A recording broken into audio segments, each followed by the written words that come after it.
আজকের আমরা 17 নম্বর স্কুল করব। Sakhawat memorial girls high school. তো এর আগে 16টা স্কুল আমি করে দিয়েছি। তোমরা যদি কেউ না দেখে থাকো অবশ্যই দেখে নিও। আর আমার সমাধান চ্যানেলে যারা নতুন আছো তারা অবশ্যই চ্যানেলটিকে সাবস্ক্রাইব করে রাখবে। আর তোমাদের এই উত্তরগুলো যদি কাজে লেগে থাকে তোমরা এটাকে লাইক করবে এবং বন্ধুদের সঙ্গে শেয়ার করবে যাতে তারাও এই সমাধানগুলো পায়। তো আজকের প্রথম কোশ্চেন একের দাগে দেখো, এক অংশ সমান কত? এক অংশ সমান 100% হয়। আর সব এক এক অংশ মানে সম্পূর্ণ অংশ, সেটা 100% হয়। তবু এটা কীরকম হয় দেখে নাও। দেখো, একের সঙ্গে 100 গুণ করলে হবে 100%। যখন কোনো অংশ দেওয়া থাকবে সেই অংশের সঙ্গে 100 গুণ করতে হবে, তবে সেটা পার্সেন্টেজ বেরোবে। এবারে আছে 60 ডিগ্রি 60 ডিগ্রি 60 ডিগ্রি কোণের মাপযুক্ত ত্রিভুজটি কত? দেখো, 60 ডিগ্রি যখন হবে সেটা একটি সমবাহু ত্রিভুজ হবে, কারণ আমরা জানি একটি সমবাহু ত্রিভুজের প্রতিটি কোণ সমান এবং প্রতিটি কোণ 60 ডিগ্রি। তো এটা হবে সমবাহু ত্রিভুজ, মানে অপশান ডি হবে। তারপরে দেখো, 2 ঘন্টা 10 মিনিট ও 3 ঘন্টা 20 মিনিটের অনুপাত কী হবে? তো তাহলে 2 ঘন্টা 10 মিনিটকে আমাকে মিনিটে পরিণত করতে হবে, 3 ঘন্টা 20 মিনিটকে মিনিটে পরিণত করতে হবে, তারপর তাকে অনুপাত করতে হবে। দেখো, 2 ঘন্টা 10 মিনিট মানে 130 মিনিট বেরিয়েছে, আর 3 ঘন্টা 20 মিনিট মানে 200 মিনিট বেরিয়েছে। তো অনুপাত হবে, দেখো, 130:200। আর এটা কি অনুপাত বলেছে জিজ্ঞেস করেছে, অনুপাত শুধু বের করতে পারেন, কি অনুপাত বলেছে। তো এটা দেখো, প্রথম পদ যদি ছোট হয় সেটা লঘু অনুপাত বলে, আর প্রথম পদ যদি বড় হয় তাহলে তাকে গুরু অনুপাত বলে।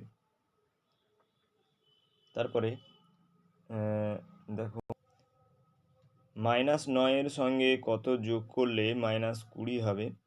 তো এটা কি করতে হবে দেখো। আচ্ছা, এটা দেখো, -20 সঙ্গে -9, এটা কি করতে হবে, এখানে বিয়োগ হবে না এখানে যোগ হবে, বা কোনটা থেকে কোনটা বিয়োগ হবে, তোমরা এমনি স্বাভাবিক সংখ্যা দুটি ধরে করতে পারো। যেমন দেখো, এখানে বলেছে -20 এর সঙ্গে কত যোগ করলে এই -9 সঙ্গে কত যোগ করলে -20 হবে। তোমরা এমনি স্বাভাবিক সংখ্যা ধরে নিয়ে করতে পারো। তোমরা ধরে নিতে পারো যে 2 এর সঙ্গে কত যোগ করলে 5 হবে, তাহলে সেটা কি করতে হবে? তো 2 এর সঙ্গে কত যোগ করলে 5 হবে, এটা কি করতে হয়? 5 থেকে 2 বিয়োগ করতে হয়, মানে যোগফল থেকে 2 প্রথমটা বিয়োগ করতে হয়। তো তাহলে এখানে দেখো, -9 এর সঙ্গে কত যোগ করলে -20 হবে। তো তাহলে কী করতে হয় যে 2 এর সঙ্গে কত যোগ করলে 5 হবে, তো 5 থেকে 20কে বাদ দিতে হয়। 5 থেকে এই 3কে বাদ দিতে হয়। সেই রকম এখানে দেখো, -20 থেকে 9কে বাদ দিতে হয়েছে, তো -11 উত্তর হয়েছে। তাহলে অপশান হবে ডি। এরপরে দেখো, এক্সকে 5 দিয়ে গুণ করে গুণফল থেকে 6 বিয়োগ করলে বীজগণিতিক সংখ্যামালাটি হয় কোনটা? দেখো, এক্সকে 5 দিয়ে গুণ করেছে, তারপরে -6 করেছে, তো 5x - 6 হবে। তারপরে দেখো এখানে বলেছে পূর্ণবর্গ সংখ্যা কোনটি। এর মধ্যে দেখো 50 আমরা হবে না জানি, আর বাকিগুলো আমরা চেক করে নেব। দেখো, এর মধ্যে 212 দেখো হচ্ছে না, 23 ভাগশেষ থেকে যাচ্ছে, আবার 125ও হচ্ছে না। 125টা আমরা এমনি মুখে মুখেও করতে পারি। আবার দেখো, 529 এখানে হয়ে যাচ্ছে, তাই পূর্ণবর্গ সংখ্যাটা হচ্ছে 529, অপশান ডি। এরপরে 2-এর দাগের একেরটা দেখো, 48টি রসগোল্লা 64টি সন্দেশ না ভেঙে সবচেয়ে বেশি কতজনের মধ্যে সমান ভাগে ভাগ করে দিতে পারবে। এটা সহজ অঙ্ক আছে। দেখো, দুটোকে গসাগু করতে হবে, গসাগুটা তোমরা নিজেরা পারবে। এই অঙ্কটা আমি করে দিইনি, তোমরা নিজেরা পারবে, এত সহজ অঙ্ক। তারপরে দেখো সরলরেখা এই সংখ্যা রেখার সঙ্গে যোগ করো। দেখো সংখ্যা রেখার সঙ্গে যোগ এটা তোমরা করতে পারবে, একদম সহজ আছে, -3 -4 এটা করতে পারবে তোমরা। আর তারপরের কোশ্চেন দেখো, প্রদত্ত ছবি থেকে সরলরেখাংশ রশ্মি খুঁজে বের করো। এখানে দেখো সরলরেখাংশ, দেখো সরলরেখাংশ এখানে এ বি হবে, আর রশ্মি কী হবে, দেখো এ বি শেষ আছে, এ বির প্রান্তবিন্দু আছে, কিন্তু এ ডির কোনো প্রান্তবিন্দু নেই। এ দিকে প্রান্তবিন্দু আছে, ডির দিকে প্রান্তবিন্দু নেই, এখানে অ্যারো আছে, সেই জন্য এডি একটি রশ্মি হবে আর বিসি একটি রশ্মি হবে। তারপরের কোশ্চেন দেখো, সংখ্যাগুলি মানের ঊর্ধ্বক্রমে সাজাও।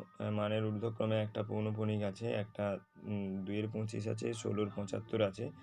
মানের ঊর্ধ্বক্রমে মানে ছোট থেকে বড় সাজাও, এটা তোমরা পারবে, এটা আমি করে নিই। তারপরে দেখো 5 লিটার ও 9 সেন্টিলিটারকে সেন্টিলিটারে প্রকাশ করো। দেখো লিটার থেকে সেন্টিলিটার করতে হলে কি করতে হবে, লিটার থেকে সেন্টিলিটার করতে হলে 100 দিয়ে গুণ করতে হবে। তাহলে 5 লিটারকে সেন্টিলিটার করতে হলে 5-এর সঙ্গে 100 মানে 500, তারপরে যুক্ত 9, তাহলে 509 সেন্টিলিটার হবে। তারপর দেখো 12 সেন্টিমিটার, 13 সেন্টিমিটার, 14 সেন্টিমিটার বাহু বিশিষ্ট একটি ত্রিভুজের পরিসীমা কত হবে। তো এটা সিম্পল যোগ করতে হবে। তাহলে ত্রিভুজের 3টি বাহুর দৈর্ঘ্য দেওয়া আছে, তাহলে 12 13 12 কত হচ্ছে 25 হচ্ছে, 25 আর 14 25 আর 14 কত হচ্ছে 39 হচ্ছে। তো পরিসীমা হবে 39 সেন্টিমিটার। ভাগ পদ্ধতিতে বর্গমূল করতে হবে। ভাগ পদ্ধতিতে বর্গমূল 576, 576 এটা তোমরা পারবে, 576কে ভাগ পদ্ধতিতে বর্গমূল পারবে, একদম সহজ আছে। তারপরের কোশ্চেন দেখো 3-এর দাগে, তোমার কাছে 26টি স্ট্যাম্প আছে, তুমি ও রিনা 8:5 অনুপাতে স্ট্যাম্পগুলি ভাগ করে নেবে। তুমি ও রিনা প্রত্যেকে কতগুলি করে স্ট্যাম্প নেবে।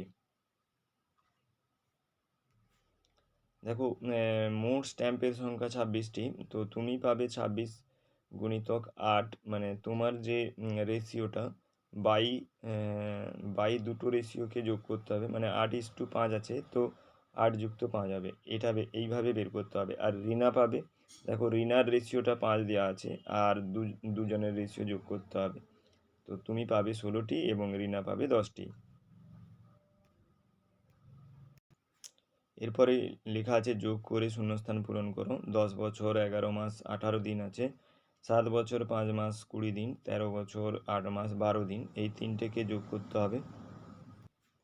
দেখো তিনটেকে পরপর এখানে যোগ করেছি। তিনটেকে যোগ করতে গিয়ে এখানে 50 দিন হয়েছে, 24 মাস হয়েছে, 50 দিন মানে 1 মাস 20 দিন, 1 মাস 20 দিন, এখানে শুধু 20 দিন থাকবে, 1 মাসটা এদিকে আসবে। আর 24 মাসটা 2 বছর হয়েছে, 2 বছর এখানে 32-এর সঙ্গে যোগ হবে, তো 30-এর সঙ্গে যোগ হবে 32 হবে, তো 32 বছর 1 মাস 20 দিন হবে। সকাল থেকে খুব বৃষ্টি হয়, স্কুলে মোট ছাত্রছাত্রীর 80% অনুপস্থিত। স্কুলে মোট 144 জন ছাত্রছাত্রী উপস্থিত থাকলে মোট ছাত্রছাত্রীর সংখ্যা কত, কতজন ছাত্রছাত্রী অনুপস্থিত। দেখো মোট ছাত্রছাত্রীর 80% অনুপস্থিত, তাহলে উপস্থিত কত হয়েছে 20%। তো এখানে যদি আমি উপস্থিত সংখ্যা বের করি, তাহলে 20 জন উপস্থিত হলে মোট ছাত্রছাত্রী হবে 100, যেহেতু 20% আছে, তো 144 জন উপস্থিত হলে কত হবে 720, তো মোট ছাত্রছাত্রীর সংখ্যা হবে 720। অনুপস্থিত আছে কত, টোটাল ছাত্রছাত্রীর সংখ্যা থেকে আমি উপস্থিত বাদ দিয়ে দিলে অনুপস্থিত পেয়ে যাব, তাহলে 720 টোটাল ছাত্রছাত্রী, তার থেকে উপস্থিত আছে 144, তাহলে অনুপস্থিত আছে 576 জন। এবারে দেখো 5000-এর নিকটবর্তী দুটি অখণ্ড পূর্ণবর্গ সংখ্যা লেখো। দেখো 5000-এর নিকটবর্তী পূর্ণবর্গ সংখ্যা করতে হলে 5000-কে বর্গমূল করতে হবে। বর্গমূল করতে গিয়ে দেখো এখানে 141 হয়ে যাচ্ছে, এখানে 100 আছে, তো সেই জন্য 71-এর বর্গটা হবে 5000-এর পরের সংখ্যা 71-এর বর্গটা 5000-এর পরের নিকটবর্তী পূর্ণবর্গ সংখ্যা হবে, আর 70-এর বর্গটা 5000-এর আগের পূর্ণবর্তী সংখ্যা হবে। আচ্ছা, যদি বর্গমূল 71 হয় তখন সংখ্যাটি কী হবে? 5041 হবে। আর যদি বর্গমূল 70 হয় তখন সংখ্যাটি কত হবে? 70 গুণিতক 70 মানে 4900। তাহলে অতএব কী লিখব? 5000-এর নিকটবর্তী দুটি অখণ্ড পূর্ণবর্গ সংখ্যা হচ্ছে 4900 এবং 5041। এরপরে দেখো 5-এর দাগে একটা সরল আছে, সরলটা দেখি।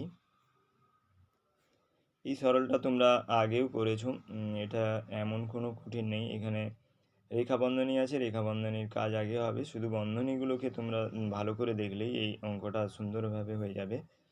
দেখো, রেখা বন্ধনীর কাজ হবে, তারপরে প্রথম বন্ধনীর কাজ হবে, প্রথম বন্ধনীর কাজের পর এখানে দেখো দ্বিতীয় বন্ধনী, এখানে দেখো কোনো সাইন নেই। সাইন নেই মানে এটা এর আছে, তো এটার সঙ্গে এটা গুণ হয়ে যাবে। গুণ হওয়ার পর 2 থেকে বিয়োগ হবে, 2 থেকে বিয়োগ হওয়ার পর দেখো 11-র 6 হয়েছে।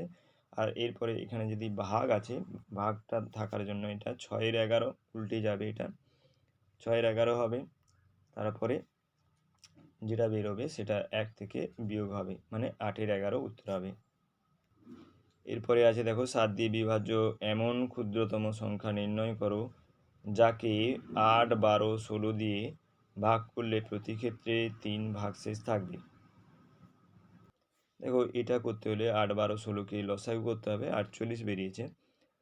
তো 48-এর গুণিতকগুলো এগুলো দিয়ে ভাগ যাবে। ঠিক আছে, তাহলে 48-এর গুণিতকগুলোকে আমাকে চেক করতে হবে এবং তার সঙ্গে 3 যোগ করে যেটা কত দিয়ে 7 দিয়ে ভাগ যাবে সেটাই আমার উত্তর হবে। তো 48-এর সঙ্গে প্রথম গুণিতক হচ্ছে 48 গুণিতক 1, তার সঙ্গে 3 যদি আমি যোগ করি এবং সেটা যদি 7 দিয়ে ভাগ যায় তাহলে 51 হয়েছে, এটা 7 দিয়ে বিভাজ্য নয়। তারপরে 48-কে 2 দিয়ে গুণ করে 3 যোগ করলাম, 99 হয়েছে, এটা 7 দিয়ে বিভাজ্য নয়। তারপর 48-কে 3 দিয়ে গুণ করে 3 যোগ করলাম, দেখো 144 যুক্ত 3 147 ওঠে, এটা 7 দিয়ে বিভাজ্য হচ্ছে। তো নির্ণয় সংখ্যাটি তাহলে কী হবে? 147 হবে। এর পরের কোশ্চেনে যাওয়ার আগে আমি বলি, আমার সমাধান চ্যানেলে যারা নতুন আছো তারা অবশ্যই চ্যানেলটিকে সাবস্ক্রাইব করে রাখবে, তাহলে তোমাদের কাছে নোটিফিকেশান পৌঁছে যাবে, পরের ভিডিওর জন্য তোমাদের কাছে নোটিফিকেশান পৌঁছে যাবে। আর এটা যদি ভালো লেগে থাকে অবশ্যই লাইক করবে এবং বন্ধুদের সঙ্গে শেয়ার করবে, যাতে বন্ধুরাও এই সুবিধাটা পায়। এর পরের কোশ্চেন দেখো, সরজিনার বাড়ি থেকে স্টেশনের দূরত্ব 14.2-3 কিলোমিটার। সেই দূরত্বের 1/8 অংশ হেঁটে, 11-র 16 অংশ বাসে গেল, বাকি অংশ অটোরিকশা করে গেল। সরজিনার কত দূরত্ব অটোরিকশায় গেল? দেখো, সেই হেঁটে গেল কত, এটাকে অপ্রকৃত ভগ্নাংশে পরিণত করবে টোটাল দূরত্বটাকে। তারপরে সে হেঁটে গেল 1/8 অংশ হেঁটে গেল, তাহলে 1/8 দিয়ে গুণ করতে হবে, মানে 11-র 6 কিলোমিটার সে হেঁটে গেছে, সে বাসে গেছে 11-র 16 অংশ, সেই জন্য 11-র 16 গুণ করতে হবে, 121/12 কিলোমিটার সে বাসে গেছে। তো তাহলে হেঁটেও বাসে সে কত টোটাল গেছে, দুটোকে যোগ করতে হবে, দুটোকে যোগ করলে হবে এত কিলোমিটার। ঠিক আছে, তারপরে সে অটোরিকশায় কত গেল, তাহলে টোটাল রাস্তা কত আছে? 44/3 কিলোমিটার। সেখান থেকে এটা বাদ দিলে, এই যোগফলটা বাদ দিলে তাহলে আমরা সে হেঁটে কত গেছে, সে অটোরিকশায় কত গেছে সেটা পেয়ে যাব। তাহলে সে অটোরিকশায় গেছে কত, এখানে এটা বিয়োগ করে দেখা গেছে 2.3-4 কিলোমিটার। এরপরে দেখো 4-এর দাগের 1 কি বলেছে, রুমা উমার চেয়ে x বছরের বড়, উমার বর্তমান বয়স y বছর হলে রুমার বয়স কত? 10 বছর পর তাদের প্রত্যেকের বয়স কত হবে? উমার বর্তমান বয়স y বছর, রুমার বর্তমান বয়স তাহলে কী হবে? y প্লাস x বছর হবে। 10 বছর পর উমার বয়স হবে y প্লাস 10, আর 10 বছর পর রুমার বয়স হবে y প্লাস x প্লাস 10, মানে এক্স প্লাস ওয়াই প্লাস 10। এক্স সমান 15 টাকা লাভ, ওয়াই সমান 5 টাকা ক্ষতি হলে, ক্ষতি বোঝালে এক্স প্লাস 3y এর মান কত হবে? দেখো এক্স সমান 15 টাকা লাভ মানে 15 প্লাস 15 হবে, ওয়াই সমান 15 টাকা ক্ষতি মানে -15 হবে। ঠিক আছে, তাহলে এক্স সমান +15, ওয়াই সমান -15। তাহলে এই পদটা কী হবে? দেখো এক্সের জায়গায় +15 বসাবো আর ওয়াইয়ের জায়গায় -5 বসাবো, হলে দেখা যাচ্ছে এখানে 0। এরপরে দেখো যোগের সংযোগ নিয়ম যাচাই করো। এটা প্রায় পড়ছে, এটা খুব সহজ অঙ্ক, তোমরা এটা ভালো করে দেখে নেবে। দেখো যোগের সংযোগ নিয়মে কি করতে হবে? প্রথম দুটোকে যোগ করতে হবে, পরে তার সঙ্গে এটাকে যোগ করতে হবে, আর একবার কি করতে হবে? প্রথমটাকে বাকি রেখে পরের দুটোকে যোগ করতে হবে, তারপরে এর সঙ্গে যোগ করতে হবে। দেখো দুটো ক্ষেত্রেই 5 উত্তর হচ্ছে, তাই এটা যোগের সংযোগ নিয়ম মেনে চলে।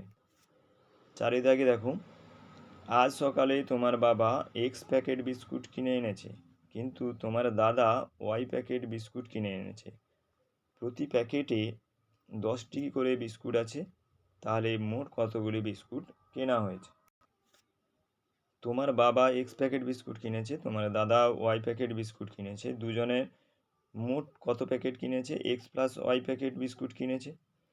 তো প্রতি প্যাকেটে 10টি করে বিস্কুট থাকলে মোট বিস্কুট কেনা হয়েছে কত? এক্স প্লাস ওয়াই ইন্টু 10, তাহলে 10 4 ইন্টু এক্স প্লাস ওয়াইটি বিস্কুট কেনা হয়েছে। এবার দেখো একটা মান নির্ণয় করতে বলেছে, সহজ, আমাদের সাইনগুলো কী হয় দেখে নিতে হবে। তো এখানে দেখো প্লাস আছে, প্লাস থাকবে, তো এটা প্লাস ও প্লাস থাকবে। এখানে দেখো প্লাস আর মাইনাস আছে, তো এখানে মাইনাস হবে, এখানে প্লাস আর মাইনাস আছে, মাইনাস হবে। তো অঙ্কটা আমরা দেখে নিই। তো দেখো দুটো লাস্টের দুটো মাইনাস হয়েছে, তো 12 - 7 হয়েছে, মানে এই দুটো প্লাসকে যোগ করেছি, 7 5 12, আর 3 7 4 3 7 হয়েছে, 12 - 7 মানে 5 হয়েছে।